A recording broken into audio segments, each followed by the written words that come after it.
The Palestinians in this movie are the lowest of the low. We see them solely as vicious gunmen, wide-eyed maniacs. They will kill anyone, anywhere, anytime, for any reason. There's one brutal image in particular of a burnt-out bus with a dead Jewish woman tied to its side, with the Star of David carved into her back.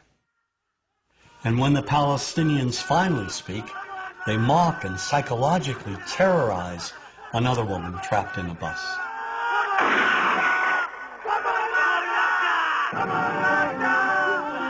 Well, if we jump forward a decade to the film Black Sunday, the Palestinian terrorist is now a woman.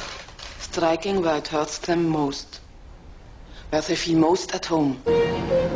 She flies the Goodyear blimp into a Miami stadium and tries to wipe out 80,000 Americans at the Super Bowl. She cold-bloodedly eliminates anyone in her path.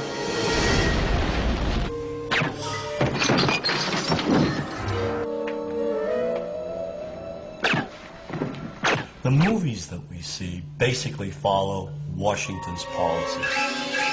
It's reflected in the cinema over and over again, particularly during the 1980s and the 90s, where you had perhaps 30 films which showed Palestinians as a people who were intent on injuring all Americans. How may we help you, Jad? One of the most despicable portrayals of Arabs and Palestinians occurs in the 1987 film Death Before Dishonor. First, they murder a guard, and then slaughter an Israeli family.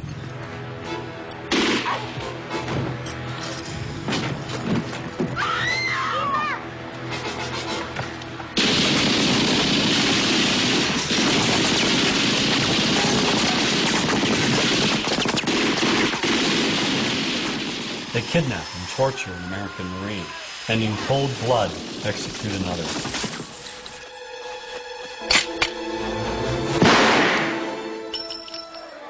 And they burn the American flag right in front of the American embassy, and then dispatch a suicide bomber to blow it up.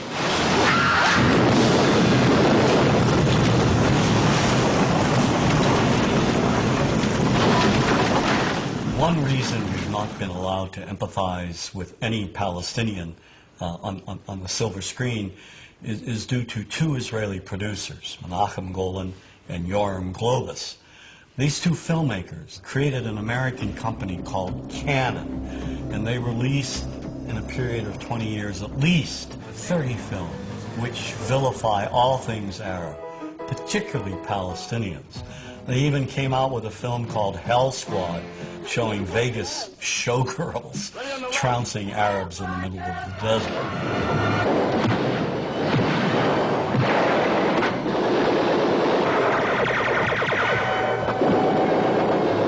I think the most effective film they've ever done, one of the most popular and most racist, is the Delta Force. Here Palestinians hijack a plane and terrorize the passengers, especially the Jewish ones.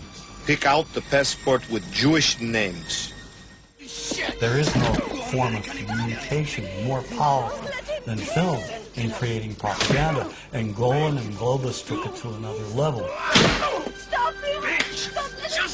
Certainly American producers play a role in vilifying Palestinians. I mean, perhaps the most anti-Palestinian film is True Law. This apparently is the same group which just detonated a nuclear bomb in the Florida Keys. Crimson Jihad will rain fire on one major U.S. city each week until our demands are met. This film is shown on television almost every week, over and over again. It is part of our visual heritage. Give me the key! Come on, child! You don't want to die, do you? Give me the key, and you won't get hurt! I give you my word! No way, you wacko! And we never see Palestinians who suffer under occupation, Palestinians in refugee camps, Palestinians who are victimized, who are killed, innocent Palestinians. These images are denied us. Now, why are they denied? Is there an unwritten code in Hollywood saying we cannot and will not humanize Palestinians? I mean, why can't we humanize Palestinians in the same manner in which we humanize Israelis? Is not the life of a Palestinian child, media-wise, Hollywood-wise, politically-wise, as important, as humane, as valuable as the life of an Israeli child?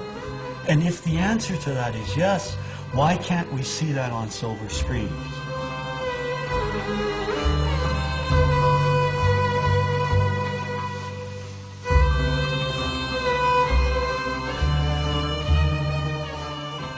To solidify Washington's connection with Hollywood, simply look at the films produced in cooperation with the Department of Defense, showing our men and women in the armed forces killing Arabs at random. Like Iron Eagle, where a teenager goes over and bombs up an Arab country.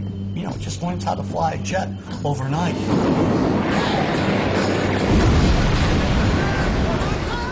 And then, of course, Navy SEALs with Charlie Sheen goes over to Lebanon and obliterates scores of Arabs. All right, Chief. Let's go tag him and bag him. Of all the Department of Defense films, the one that will stand the test of time as being the most racist is Rules of Engagement.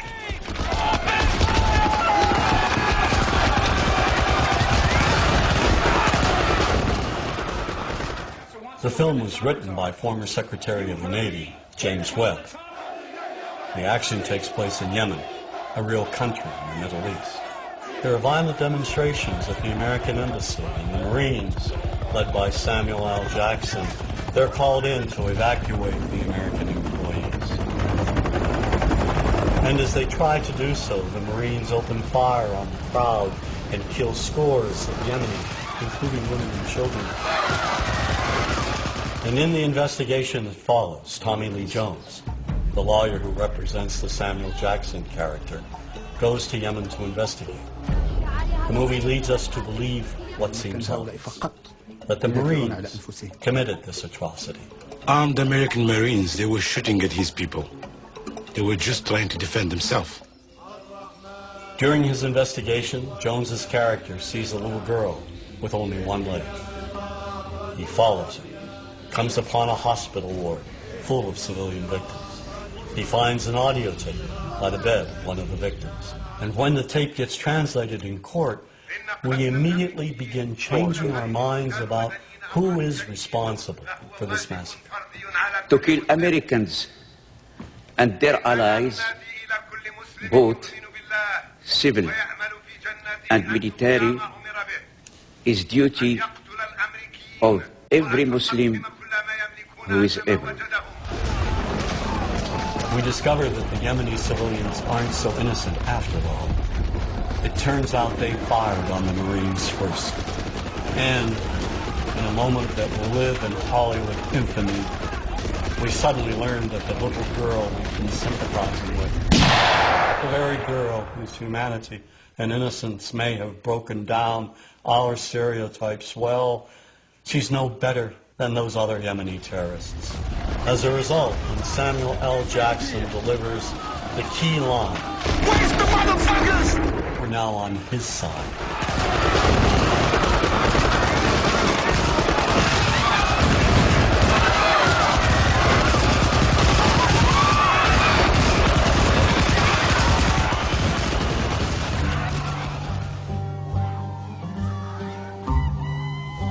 Why does this matter? Because in the end, the massacre of even women and children has been justified and applauded. It's a slaughter, yes, but it's a righteous slaughter. Sergeant Mack. Sir? Contact all stations. Mission complete. The humanity is not there. And if we cannot see the Arab humanity, what's left? If we feel nothing, if we feel that Arabs are not like us, or not like anyone else, then let's kill them all. Then they deserve to die, right?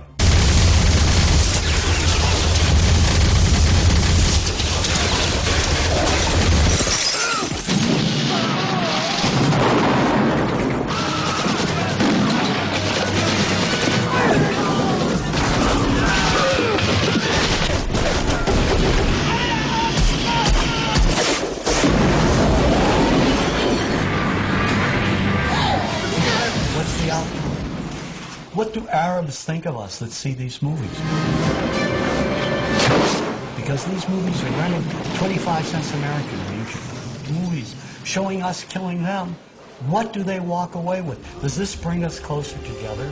Does this advance peace, or does it separate us? You're fired.